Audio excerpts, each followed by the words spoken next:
अभी हम अपना आज का काम स्टार्ट करेंगे। सीपीपी नंबर 12 जो आपका पहला टेस्ट था।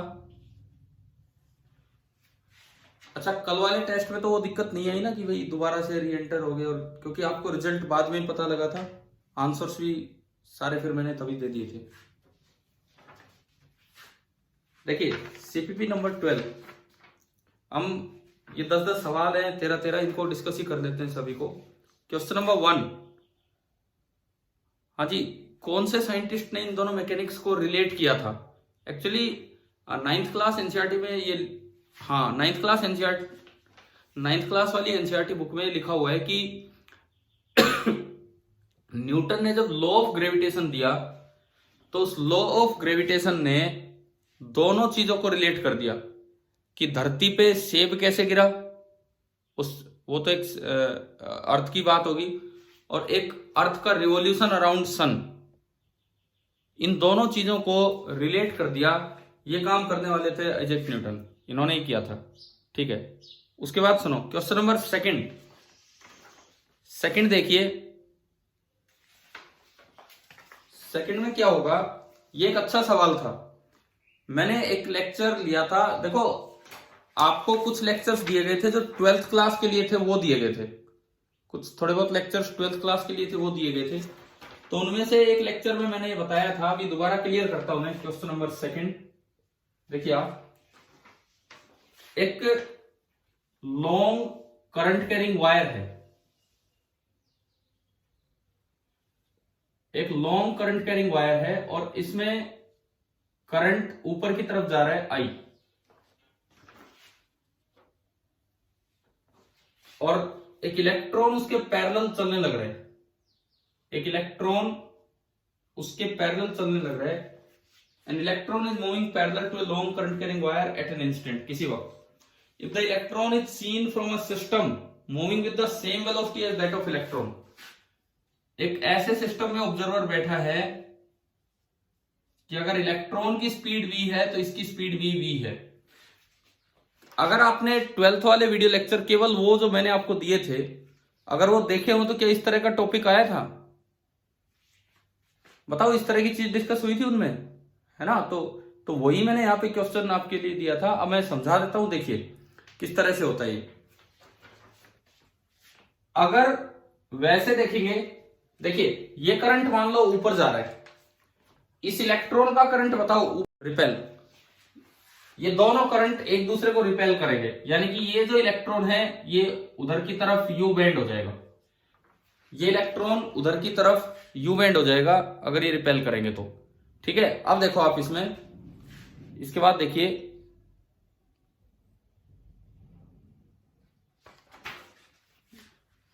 अरे यार इसमें एंट्री होती चलती है, बार बार बच्चे आते रहते हैं।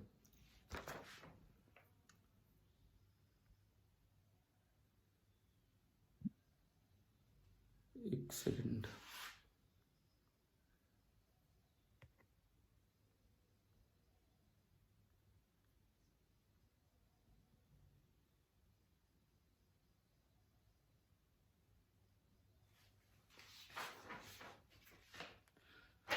देखो ये इलेक्ट्रॉन रिपेल होगा तो ये बाहर की तरफ इस साइड मूव कर जाएगा इलेक्ट्रॉन। अच्छा, अब इसके बाद देखिए, चाहे ये ऑब्जर्वर देखे, चाहे कोई ग्राउंड पे बैठ के देखे, दोनों को इलेक्ट्रॉन उधर की तरफ जाते हुए दिखेगा। लेकिन इस ऑब्जर्वर के लिए इलेक्ट्रॉन रेस्ट पे है, तो इस ऑब्जर्वर के लिए अगर इलेक्ट्रॉन रेस्ट पे है तो मैग्नेटिक फोर्स तो लग नहीं सकता, क्योंकि मैग्नेटिक फोर्स का तो फॉर्मूला था Q into V cross B. इस ऑब्जर्वर के लिए इलेक्ट्रॉन रेस्ट पे है तो इसको नजर आएगा मैग्नेटिक फोर्स नहीं लग रहा, जबकि ये जो ऑब्जर्वर ग्राउंड पे रेस्ट पे था इसको लगेगा कि इलेक्ट्रॉन मोशन में है, स्पीड है, तो मैग्नेटिक फोर्स लगेगा। तो इसका ये मतलब है कि फोर्स तो लगा। सपोज कीजिए इलेक्ट्रॉन पे 10 न्यूटन फोर्स लगा, इलेक्ट्रॉन पे 10 न्यूटन फोर्स लगा, ये रेस्ट वाला ऑब्जर्वर जब देखेगा उसको तो नजर आएगा कि ये जैसे कूलम्ब फोर्स है, इलेक्ट्रोस्टैटिक फोर्स। और जब ये रेस्ट वाला ऑब्जर्वर जब देखेगा उसको लगेगा कि ये मैग्नेटिक फोर्स है, क्योंकि करंट कैरिंग वायर न्यूट्रल होती है, वो कोई इलेक्ट्रिक फील्ड तो फैलाती नहीं है, केवल मैग्नेटिक फील्ड का ये फोर्स है। जबकि मोशन वाला जब देखेगा तो उसके लिए पार्टिकल रेस्ट पे है, तो उसको नजर आएगा कि मैग्नेटिक फोर्स तो लग नहीं सकता। मतलब जो फोर्स इसके लिए इलेक्ट्रिक मैग्नेटिक था वो दूसरे ऑब्जर्वर के लिए इलेक्ट्रिक बन गया। तो ये आगे चल के हम पढ़ा करेंगे कि ऑब्जर्वर चेंज होने से इलेक्ट्रोमैग्नेटिज्म में देखने का तरीका बदल जाता है, कि किसी को वो फोर्स मैग्नेटिक नजर आ रहा था, किसी को वो फोर्स इलेक्ट्रिक नजर आ जाएगा। तो अब एक बार इसकी स्टेटमेंट पढ़ते हैं। Statement number 1, an electron is moving parallel to long current carrying wire.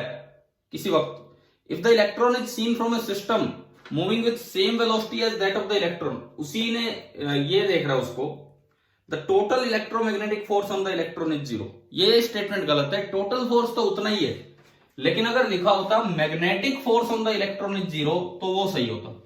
अगर ये ऑब्जर्व करे और यहां लिखा होता कि magnetic force on the electron is 0 तो सही था, परंतु टोटल इलेक्ट्रोमैग्नेटिक फोर्स चेंज नहीं होगा। क्लियर हुआ? क्लियर हुआ पहली स्टेटमेंट कैसे गलत है? ठीक है, मतलब टोटल फोर्स तो जो लगना है वो लगना ही है। ऑब्जर्वर चेंज होने से हो सकता है कि पहले जिसके लिए वो मैग्नेटिक फोर्स था अब उसके लिए इलेक्ट्रिक हो जाए। पहली स्टेटमेंट गलत है, तो ऑप्शन तो डी आ ही गया। अब दूसरी statement, magnetic force on the electron is 0 as it is stationary with respect to the system moving with the same velocity as the electron. हाँ, ये सही है कि इसके रेस्पेक्ट में मैग्नेटिक फोर्स 0 होगा, क्योंकि इसके रेस्पेक्ट में इसकी वेलोसिटी 0 है। तो सेकंड क्वेश्चन और डिटेल में हम 12th क्लास में पढ़ेंगे, फ्रेम चेंज करने वाली बात, लेकिन मैं आपको पढ़ा चुका था, इसलिए इसीलिए आपको एक क्वेश्चन दिया था। शायद अभी क्लियर हो गया होगा। क्वेश्चन नंबर थर्ड देखो भाई, मैंने आपको टेस्ट के अलावा ये सीपीपी की तरह भी आपको दे दिए थे आपके ग्रुप में, ताकि अगर आप बाद में भी देखना चाहें तो किस तरह से होता हो देख लें। देखिए क्वेश्चन नंबर 3, इसमें लिखता है थिन वायर, सर्कुलर फॉर्म में एक वायर को बना दिया गया। सर्कुलर फॉर्म में एक वायर को बना दिया गया। तो देखिए तीसरा सवाल अगर हम देखें यहां पे, मान लीजिए ये कोई वायर है, एक सर्कल की तरह ये वायर है, इस तरह से thin wire in the form of a circle, और ये कहता है कि उसमें n नंबर ऑफ टर्न्स हैं, r उसका रेडियस है, l उसकी लेंथ है टोटल। तो सेंटर ऑफ द कोइल पे अगर आपको b लिखना हो, हाँ जी, सर्कुलर कोइल पे क्या फॉर्मूला था b का? क्या फॉर्मूला था? Mu naught ni upon 2r। तो इन्होंने पूछा है b और n का ग्राफ कैसा होगा, b और n का ग्राफ कैसा होगा। देखो कुछ बच्चे तो आपकी क्लास में ऐसे रहे होंगे उस टेस्ट में, जिन्होंने ये स्ट्रेट लाइन कर दिया होगा, b प्रोपोर्शनल टू n देख के स्ट्रेट लाइन। एक बार बताइए, क्या किसी ने ऐसा किया था? क्या किसी स्टूडेंट ने इस तरह का किया था? क्या एग्जाम में कोई भी नहीं करके आएगा स्ट्रेट लाइन? No sir. तो ये एक गलती होती है इस सवाल में जो बच्चे कर जाते हैं। कारण सुनो, b बराबर n के साथ ग्राफ बनाना है तो mu naught i by 2r into n। b proportional to n तब लिख पाते जब ये सारा b प्रोपोर्शनल टू n, हाँ, जब ये कांस्टेंट होता। तो अब इस सवाल में क्या है कि लेंथ फिक्स है। इस सवाल में क्या है, वायर की लेंथ फिक्स है l। अगर आप नंबर ऑफ टर्न्स बढ़ाओगे तो रेडियस छोटे होते जाएंगे। मैंने एक गोला बनाया, बड़ा गोला बनेगा, 2 गोले बनाए, थोड़ा रेडियस कम हो गया, 3 गोले बनाए, रेडियस और कम हो गया। यानी कि ये जो r है, this r is dependent on n। ये जो r है ये भी n पे डिपेंड कर रहा है, r जो है वो n पे डिपेंड कर रहा है, तो इसलिए आप इसे कांस्टेंट नहीं मान सकते। तो पहले आपको r लिखना होगा इन टर्म्स ऑफ n। तो देखिए, मान लो मैंने गोले बना दिए, रेडियस r और नंबर ऑफ टर्न्स n, तो टोटल लेंथ हो जाएगी 2 पाई r इंटू n, और वो l है। तो l बराबर 2 पाई r into n, number of turns. यहां से r आ गया l upon 2 pi n, r आ गया l अपॉन 2 पाई n, वो आपने इसमें फिट किया। तो b is equal to mu naught i upon 2, और r की जगह l अपॉन 2 पाई n और इंटू n, 2 से 2 कैंसिल।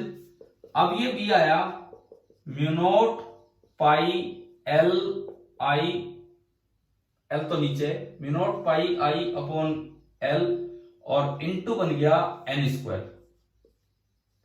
अब कांस्टेंट करंट जा रहा है, मतलब करंट भी फिक्स है, लेंथ भी फिक्स है, तो ये पूरा कांस्टेंट हो गया।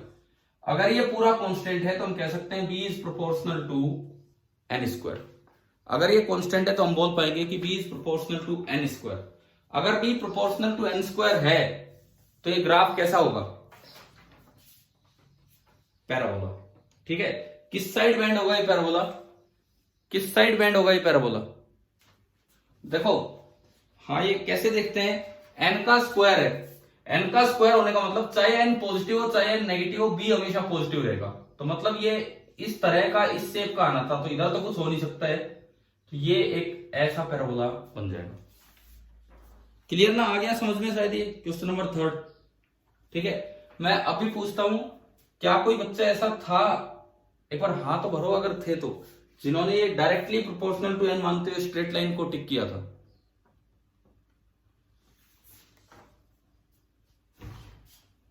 चलो, हाँ, तो ये एक मिस्टेक कर जाते हैं अक्सर ऐसे सवालों में, ये चेक नहीं करते कि ये चीज कांस्टेंट भी है कि नहीं प्रोपोर्शनल लिखने से पहले। इसके बाद देखो आगे क्वेश्चन नंबर 4, टोरॉइड का सीधा फॉर्मूला हो गया होगा 4, तो टोरॉइड दे रखा है, तो उसमें यहां भी 0 होता है, यहां भी 0 होता है, और हो गया ना ये सभी से। ठीक है, रेडियस, अच्छा, एक रेडियस दी है 24 सेंटीमीटर, एक दी है 26 सेंटीमीटर, तो आप एवरेज लेंथ लेंगे तो हो जाएगी 2 पाई इंटू आर, और एवरेज रेडियस लेंगे 24 प्लस 26/2 यानी कि 25 centimetre. Total number of turns है 2500, तो फिर आप यहां से स्मॉल n निकालेंगे n/l, और फिर जो बीच वाला इलाका है यहां b का फॉर्मूला लगा देंगे μ0 ni, है ना, और बाकी दोनों जगह 0 हो जाएगा। क्लियर हो गया होगा ये तो? ठीक है, आगे देखें, dimensions of magnetic induction, B के डायमेंशन कैसे चेक करें? B के डायमेंशन आप इस फॉर्मूले से आ जाओ, F is equal to QVB। आपको B के डायमेंशंस लिखने हैं, F is equal to QVB।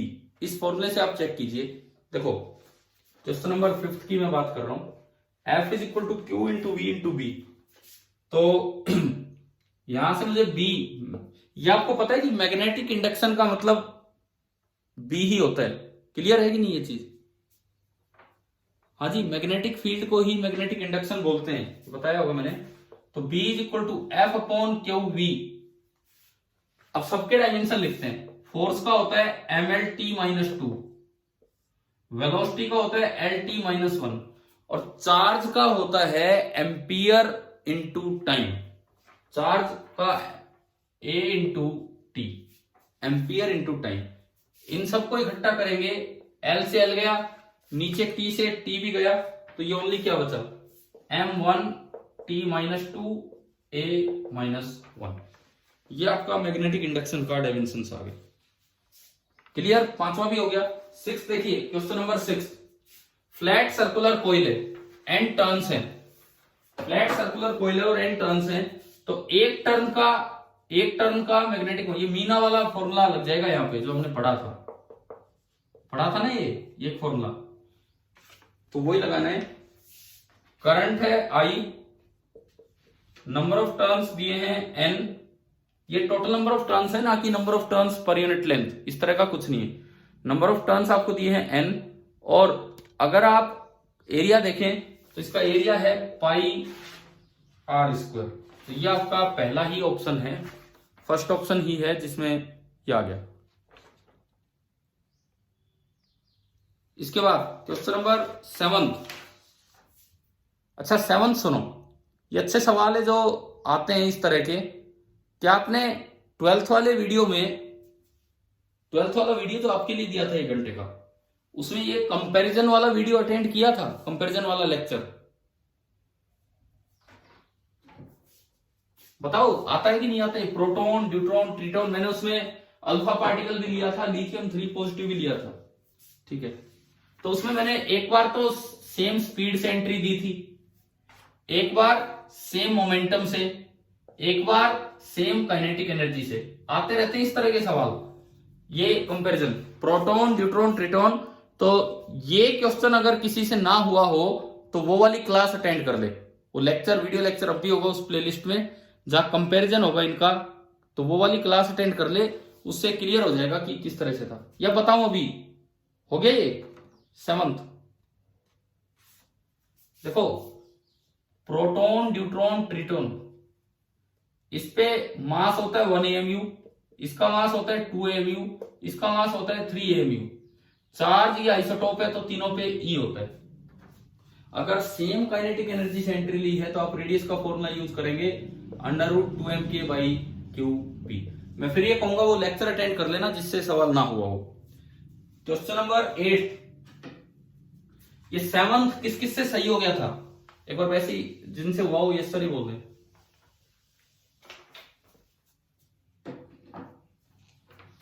ठीक है, इसका मतलब कर सकते हो आप इस तरह के। 8th सुनो, जो स्टार्टिंग जहां हुई थी हमारी बार मैग्नेट से, उस समय ये 8वां करवाया हुआ है, ये है ना 8वां सवाल। ये एक बार मैग्नेट है, इसके साथ π/3 एंगल पे पूछा है कि मैग्नेटिक फील्ड किधर होगा। तो हमने एक फॉर्मूला बताया होगा कि अगर ये एंगल फाई है तो tan phi is equal to half of tan theta. बताइए ये फॉर्मूला आया हुआ है डाइपोल में, तो tan phi is equal to half of tan, ये π/3 होता है 60 डिग्री, tan 60 डिग्री होता है √3, तो आपका फाई आ गया tan इनवर्स ऑफ √3/2, ये फाई आया। और फिर इस लाइन के साथ पूछा है, इन्होंने पूछा है कि x एक्सिस के साथ क्या एंगल बनाए, तो ये π/3 तो ये भी π/3, तो b का जो टोटल एंगल है दैट इज 5 + π/3, b का जो टोटल एंगल है दैट इज 5 + π/3। हो गया ना ये, तो 5 की जगह ये आ गया। 9th मैंने आपके पिछले साल के टेस्ट में से एज इट इज दिया था, पिछला जो ग्रेविटेशन का 9th में टेस्ट लिया था उसी में से as it is. 9th clear है, कोई डाउट है 9th में?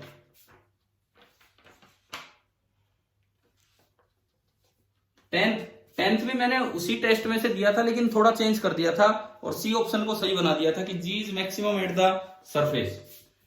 अर्थ की सरफेस पे जी, देखो यहां से यहां तक आओगे यहां जी 0 होता है, यहां से यहां तक आओगे जी बढ़ेगा, यहां मैक्सिमम होगा, एंड देन सरफेस से हाइट पे जाओगे तो जी अगेन कम होगा। पढ़ लेना, सी ऑप्शन आ जाएगा इसमें। अब हम आते हैं क्वेश्चन नंबर 11। ये देखिए आप ध्यान से,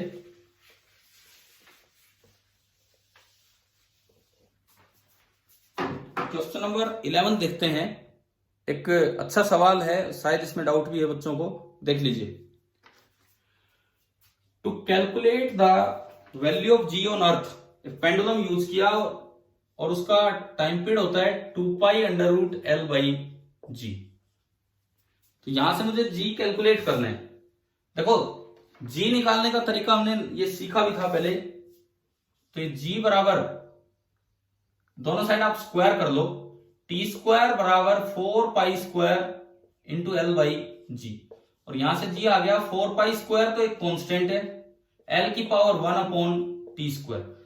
क्या हमने पढ़ा है कि for small percentage changes, percentage change in G बराबर कांस्टेंट से फर्क नहीं पड़ता, पावर पीछे मल्टीप्लाई कर दो, परसेंटेज चेंज इन L प्लस जो भी पावर है माइनस नहीं करना है, परसेंटेज चेंज इन T।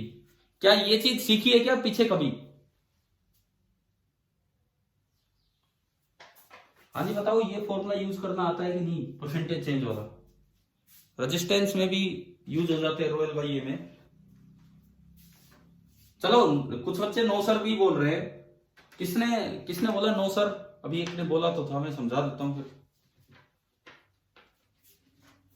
अरे ये नहीं पता तो मैं बताता हूं, इधर सुन, देखिए सुन लीजिए। अगर कोई क्वांटिटी z है वो x और y पे डिपेंड कर रही हो, x की पावर a इंटू y की पावर b या अपॉन y की पावर b, तो फॉर स्मॉल परसेंटेज चेंजेस एक फॉर्मूला होता है एरर्स में जो +1 क्लास में आता है कि percentage change in z is equal to a times percentage change in x plus b times percentage change in y।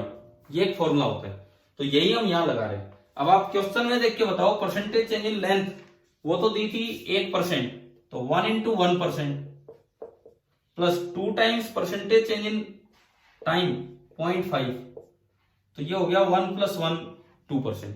ये फॉर्मूला लगाना था, इसलिए क्वेश्चन यहां पे दिया था। एरर वाले क्वेश्चन आपके एनटीएससी में एक बार आ चुके हैं, मोमेंटम वगैरह में इस तरह का, फॉर स्मॉल परसेंटेज चेंज आप ऐसे कर लिया करेंगे। चलिए आगे बढ़ते हैं। क्वेश्चन नंबर 12th देने का क्या पर्पज था? एक मिस्टेक जो बच्चे अक्सर कर जाते हैं, देखो विद हाइट वो ये फॉर्मूला लगा लेते हैं, G इज इक्वल टू, आप ये बताओ हाइट जब बढ़ती है, तो क्या ये फॉर्मूला याद किया हुआ है हमने हाइट के साथ? लेकिन इसमें एक बात ध्यान देनी होती है कि valid only for, this is valid only for small height. अब इस क्वेश्चन में तो अर्थ से r/2 हाइट पे ले गया, ये अर्थ का रेडियस है r और ये r/2 ऊपर चला गया, तो ये कोई स्मॉल हाइट नहीं है, तो ये फॉर्मूला वैलिड नहीं होगा। अगर आपने ये फॉर्मूला लगा दिया तो 0 आंसर आ जाएगा। अगर आपने x की जगह r/2 रखा तो 1 - 1 0, ये गलत होगा, 0 तो कहीं होगा ही नहीं। तो ऐसे में जो दूसरा फॉर्मूला है जो एग्जैक्टली सही है, G अपॉन क्या था, सेकंड फॉर्मूला क्या था? बस ये है second formula, G upon r plus h का होल स्क्वायर। तो आपने ये लगाया G upon r plus h r/2 का होल स्क्वायर।